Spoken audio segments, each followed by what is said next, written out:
What happens when a bomb built to punch through solid rock finally meets a target that was supposed to be unbreakable? Somewhere along the Strait of Hormuz, Iran's military just found out the hard way. Before we go any further, I need one thing from you. Hit that like button right now, not because I'm asking nicely, but because this algorithm only shows this kind of reporting to more people when you do. Subscribe if you want to understand modern warfare before the headlines catch up to it, and send this video to one person who still thinks bunkers make you safe. Now let's get into it. For decades, Iran built its entire military strategy around one simple idea. If you can't beat the United States out in the open, then don't fight in the open. Go underground. Iran has spent years drilling tunnels into mountains, pouring reinforced concrete into hillsides, and building missile storage sites so deep that satellites could barely tell they existed. These weren't random hiding spots. They were engineered fortresses, designed by people who studied exactly how American bombs work and tried to build something those bombs couldn't reach. The logic made sense on paper. If your missiles are sitting out in the open, one airstrike wipes out your entire arsenal in a single night. But if those same missiles are sitting under a mountain, protected by hundreds of feet of rock and concrete, you can absorb an airstrike and still have weapons left to fire back. For years, this strategy worked. It gave Iran something incredibly valuable in military terms: the ability to threaten a much stronger opponent without having to match that opponent's firepower directly.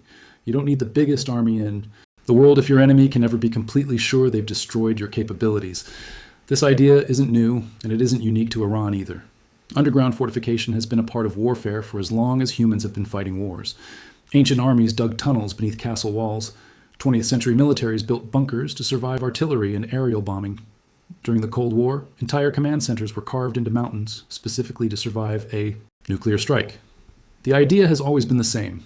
If you cannot stop the enemy from attacking, make sure the attack cannot actually reach you. Iran simply applied this ancient logic to a modern problem, using it to protect the one thing that gave the country real strategic weight along its coastline: its missile arsenal. Iran built an entire network of hardened sites near the coastline, close enough to the Strait of Hormuz to threaten the ships passing through it, but buried deep enough that nobody could be sure exactly what was down there or how to destroy it. And the Strait of Hormuz is not just another stretch of water. It is one of the most important choke points on the entire planet. A huge percentage of the world's oil and gas moves through that narrow passage every single day. Tankers from Saudi Arabia, the UAE, Qatar, and Iraq all squeeze through this one gap between Iran and Oman. If something goes wrong there, energy prices don't just move a little, they spike everywhere, all at once, for everyone. From a factory owner in Germany to a family filling up their car in Ohio. For years, the United States knew about the threat, but faced a real engineering problem. Iran's underground missile sites weren't like typical military targets. Standard bombs, even fairly heavy ones, were built to destroy buildings, vehicles, and troops on open ground. They weren't built to punch through solid rock and thick, reinforced concrete and still have enough force left over to destroy. What's hiding inside? Drop a normal bomb on a mountain bunker, and most of the explosive energy gets wasted on the surface, cratering rock that was never the real target in the first place.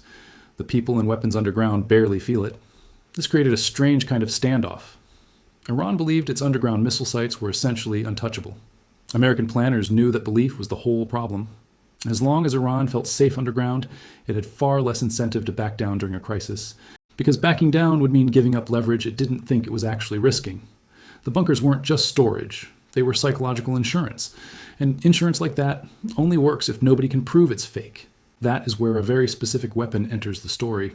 It's called the GBU-72. Some people call it the bunker buster, but that name doesn't really capture what makes it different from earlier generations of these weapons. This isn't just a bigger explosive strapped to a bigger bomb. It's a completely different approach to destroying underground targets. The GBU-72 combines a 5,000-pound penetrator warhead with a precision guidance kit, which means it isn't just heavy, it's smart. It doesn't rely on brute force alone. It uses GPS and inertial guidance to hit an exact point, then uses its weight, shape, and hardened casing to drive straight down through rock and concrete before it ever detonates. The engineering behind this kind of weapon is genuinely impressive when you slow down and think about it. The casing has to be tough enough to survive smashing into solid rock at extremely high speed without cracking apart before the detonation. At the same time, the fuse system has to be smart enough to count layers as the bomb passes through them, waiting for exactly the right moment, exactly the right depth, before triggering the explosion. Too early, and you waste the weapon on the surface layer. Too late, and the bomb might already be losing momentum before it reaches the actual target. Getting that timing right, at the scale of fractions of a second while a 5,000-pound object is tearing through rock, is one of the more remarkable achievements in modern weapons engineering. This matters more than it sounds like on the surface. A weapon that only a handful of specialized aircraft can carry is a weapon that takes time, planning, and enormous resources to use, which means it gets saved for only the most extreme targets. A weapon that regular fighter and bomber squadrons can carry is a weapon that can show up almost anywhere, almost any time as part of ordinary operations. That flexibility is exactly what changed the equation along Iran's coastline. If this kind of military engineering fascinates you, this is exactly the kind of channel you want to be part of. I'm not here to give you 15 seconds of drama and move on. I break these situations down properly, the technology, the strategy, and what it actually means for the world around you. If that sounds like your kind of content, subscribing costs you nothing, and it means you won't miss the next story like this one. According to reports, the United States used multiple GBU-72 bombs against hardened Iranian missile sites near the coastline close to the Strait of Hormuz. These weren't random targets. They were specifically chosen because of what they represented. These bunkers were storing anti-ship missiles capable of threatening tankers and warships moving through that narrow strip of water. As long as those weapons sat safely underground, Iran maintained a credible threat against one of the busiest and most important shipping lanes on the planet. The strikes reportedly happened as part of a coordinated multi-night operation, hitting hardened targets that had previously been considered extremely difficult to destroy. Some reports describe this as part of a broader campaign, striking not just missile bunkers, but underground drone storage and other buried infrastructure connected to Iran's military operations near the coast. The message being sent wasn't subtle. The places Iran believed were safe were no longer safe, and that message traveled far beyond the immediate battlefield. Let's talk about why that distinction actually matters, because this is where the deeper story lives. It's easy to look at footage of an explosion and think, okay, another bomb hit another target. But military strategy isn't really about single explosions. It's about what people believe is possible before the explosion ever happens. Iran built its coastal defense strategy around a specific assumption that hardened underground bunkers were safe from American air power. That assumption shaped years of planning, billions of dollars in construction, and an entire approach to controlling one of the world's most critical waterways. Once that assumption gets broken, everything built on top of it starts to shake. If Iran can no longer trust that its underground missile sites are truly protected, then its entire coastal defense strategy needs to be rethought from the ground up. Do you disperse your missiles into smaller, harder-to-find locations, sacrificing concentrated firepower for survivability? Do you build even deeper, at massive cost and years of construction, knowing the next generation of penetrator weapons might simply be built to reach even further? Or do you accept that your best weapons might get destroyed before you ever get the chance to use them? None of these options are good. All of them are expensive, slow, and uncertain. And uncertainty is exactly what a military strategist fears most, because uncertainty is what eventually forces bad decisions under pressure. There's also a psychological layer to this that doesn't get talked about enough. Military deterrence, at its core, isn't really about weapons themselves. It's about belief. A country doesn't need to actually win a war to deter its enemies. It just needs its enemies to believe that fighting would be too costly to attempt. Iran's underground bunkers were part of that belief system. They told the world, and told Iran's own military planners, that certain capabilities were protected no matter what happened on the surface above them. This is one of the strange truths about modern warfare. A single strike in one region can quietly reshape military thinking on the other side of the planet. Nobody needs to announce it. Nobody needs to hold a press conference about it. Defense ministries simply start reevaluating their assumptions, updating their construction plans, and in some cases, spending enormous amounts of money trying to solve a problem that didn't feel urgent until a few days earlier. Right now, thousands of people are watching this video with you, and most of them are scrolling past without hitting subscribe. Don't be most people. If you've made it this far, you clearly care about understanding this stuff at a real level, not just the surface headlines everyone else is repeating. Stay with me, hit that subscribe button. And let's keep going, because the next part is where this story gets even more important. Let's zoom out and think about why the timing of this strike matters just as much as the strike itself. Iran's coastal missile sites weren't built overnight, and the decision to target them wasn't made overnight either. These bunkers represented years of Iranian investment into a very specific strategy: control the Strait of Hormuz through the threat of missile fire, without needing a navy powerful enough to challenge the United States directly. It was a clever strategy for a country with limited resources compared to its main rival. Why build an expensive fleet of warships when a handful of hidden missile sites could threaten the same shipping lanes for a fraction of the cost, while remaining far harder to locate and destroy? But that strategy always had one massive weakness. It depended entirely on those sites, staying hidden and staying protected. The moment American forces demonstrated they could reliably locate and destroy hardened underground targets along that coastline, the entire foundation of that strategy started cracking. This wasn't just about a few destroyed bunkers. It was about proving that the low-cost, high-leverage approach Iran had built its coastal defense around no longer guaranteed the protection it had always promised. Now, put yourself in the position of Iranian military leadership for a moment. You spent years building a defense system designed around the assumption of underground safety. Suddenly, that assumption has been publicly disproven with footage and reports circulating around the world within hours. What do you do next? None of these choices are easy, and all of them come with serious costs. That's exactly the position these strikes were designed to create. Modern military strategy isn't just about destroying what's there today. It's about forcing your opponent into a set of expensive, uncomfortable decisions about tomorrow. Decisions that drain resources and attention, no matter which option they choose. There's also a broader economic dimension here that a lot of people overlook entirely. Every time tension rises around the Strait of Hormuz, energy markets react almost instantly. Oil prices are extremely sensitive to any perceived threat to shipping through that passage because there simply isn't an easy alternative route for that much oil to move through on short notice. When Iran's anti-ship missile sites were considered a credible, intact threat, that uncertainty alone was enough to influence global prices. Traders don't wait for missiles to actually launch before reacting. They react to the possibility because, in financial markets, possibility is often priced in just as heavily as reality. So when reports emerge that key portions of that missile threat have been destroyed, it doesn't just change military calculations.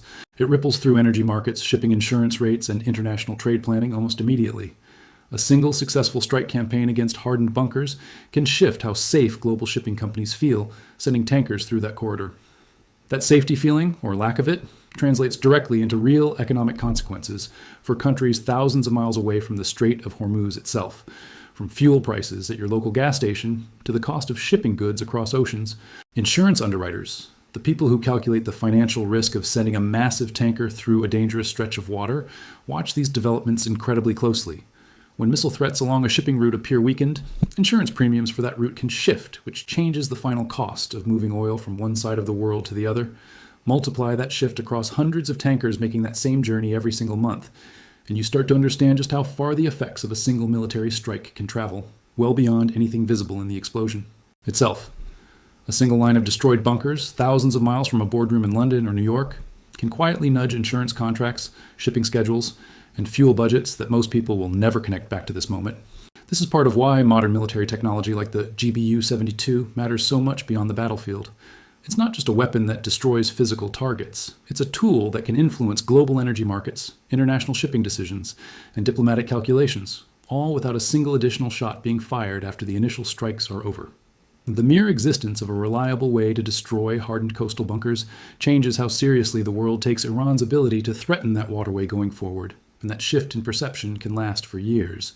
We're getting close to the end here, and if this kind of breakdown is exactly what you come to this channel for, do one simple thing before you leave. Tap that notification bell, not just the subscribe button, the actual bell. Because these stories move fast, and if you're not notified the moment I post, you'll be relying on an algorithm that doesn't always show you what matters most. Take control of that. It takes 2 seconds, and it means you'll never miss the next major shift in this story. There's one more piece of this puzzle worth understanding, and it involves the difference between this weapon and the much larger, much more famous massive ordnance penetrator, sometimes called the bunker buster of bunker busters. That weapon is enormous, incredibly powerful, and requires specialized heavy bombers to deploy it. It's reserved for the deepest, most heavily fortified targets, the kind built specifically to survive almost anything short of it, the kind of facility built into the side of a mountain with hundreds of feet of solid rock stacked on top. The GBU-72 fills a different, arguably more practical role in day-to-day operations. It's lighter, more flexible, and can be carried by aircraft that are already widely deployed and operationally ready across multiple regions. This means the United States doesn't need to wait for a rare, heavily coordinated mission using specialized bombers every time it wants to strike a hardened underground target. Regular strike aircraft, already active in the region and already flying routine missions, can carry this capability into action far more often and far more quickly than ever before. That's a massive shift in operational flexibility, and it's exactly the kind of shift that changes how often and how confidently hardened targets like Iran's coastal bunkers can actually be threatened going forward. It also changes how Iran has to think about deterrence itself. When only one extremely rare, extremely powerful weapon can threaten your deepest bunkers, you can reasonably bet That weapon will only be used in the most extreme circumstances, giving you room to operate underneath that threshold. But when a more common, more flexible weapon can achieve similar results using aircraft that are already flying regular missions in your region, that comfortable margin disappears. Suddenly, the threshold for a strike against your hardened infrastructure is much lower than it used to be, and that changes every calculation Iranian commanders make about how much risk they can safely take. Let's talk for a moment about what this means for the people actually making decisions inside Iran's military command structure, because strategy on paper always looks cleaner than strategy under real pressure. Every commander responsible for coastal defense now has to operate with a nagging doubt sitting in the back of their mind. Even if a bunker survives one strike, is it because the weapon missed, or because that particular site simply wasn't chosen as a target that night? That kind of doubt spreads slowly but steadily through an entire command structure. It affects how confidently orders get given, how resources get allocated, and how much trust gets placed in plans that used to be treated as settled and reliable. There's a term military analysts sometimes use for this effect: erosion of assured protection. It doesn't require destroying every single bunker to work. It only requires proving that destruction is possible, repeatable, and no longer dependent on rare, hard-to-schedule missions. Once that proof exists, every remaining bunker inherits a little bit of that doubt, whether or not it has actually been targeted yet. Fear, in military terms, is not just an emotional reaction. It's a resource multiplier, forcing an opponent to spend more time, more money, and more attention defending against a threat that may or may not ever come. History actually gives us a useful comparison here if you know where to look. Back in the late 1980s, during what became known as Operation Praying Mantis, American forces struck Iranian oil platforms and naval assets in the Persian Gulf after a U.S. Navy ship was damaged by a mine. That operation was smaller in scale, but it carried the same underlying message this current campaign carries now. It proved that Iran's ability to threaten shipping in the Gulf came with a real cost attached, one that could be enforced whenever the United States chose to enforce it. Decades later, the specific weapons have changed completely, but the strategic lesson has not. Control of the Strait of Hormuz has always been treated as something worth fighting over, and any nation that tries to hold that waterway hostage should expect a serious response eventually. What's different this time is the precision involved. In earlier decades, striking a hardened target often meant using overwhelming force and accepting significant collateral damage just to guarantee a kill. Modern precision-guided penetrator weapons like the GBU-72 change that equation.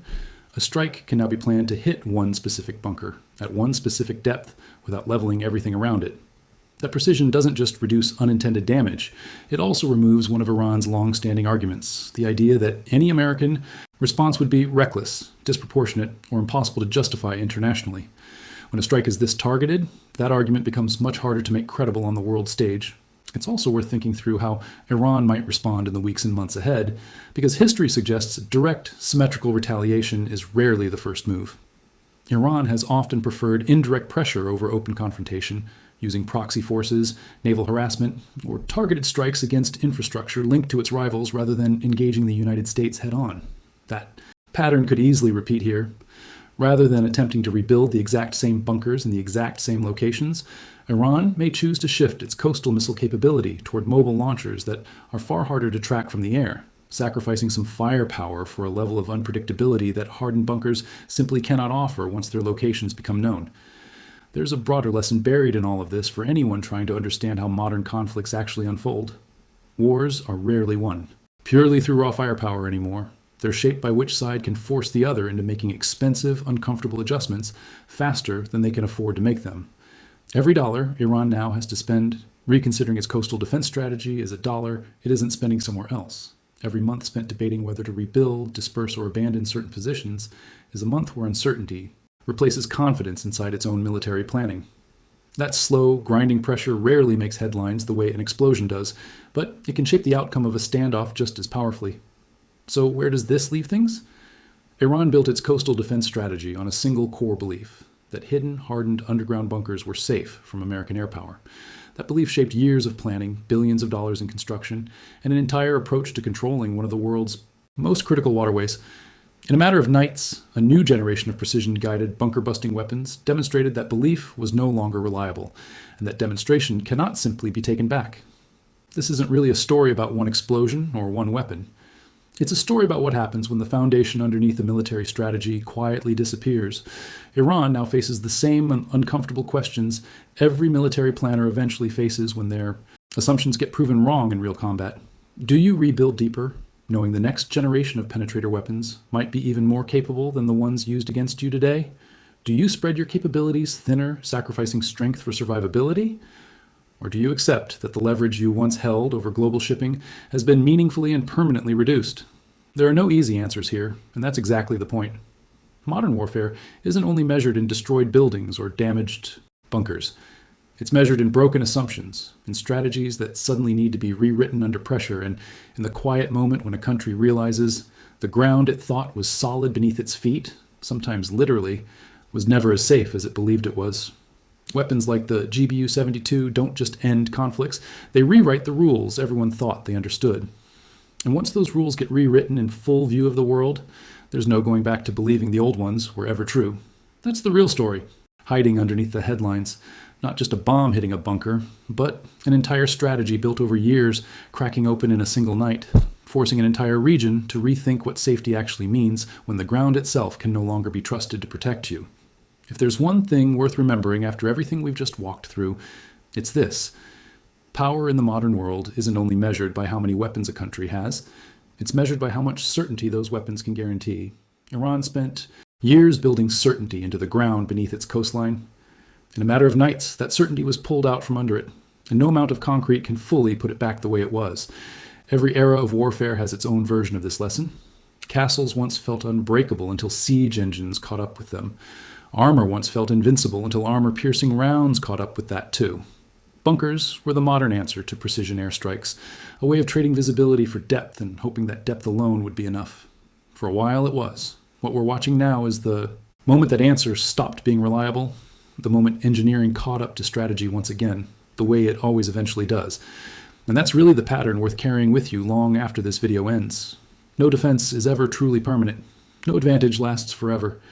Every fortress, whether it's built from stone, steel, or mountain of solid rock, is only as strong as the weapons that haven't been invented yet to break it. Iran believed its bunkers were the answer to American air power. For years, that belief held. Now the world has watched that belief tested in real time, and the result is impossible to unsee. The ground that once felt like the safest place in the region no longer feels safe at all, and that single shift in perception may end up shaping decisions along that coastline for years to come.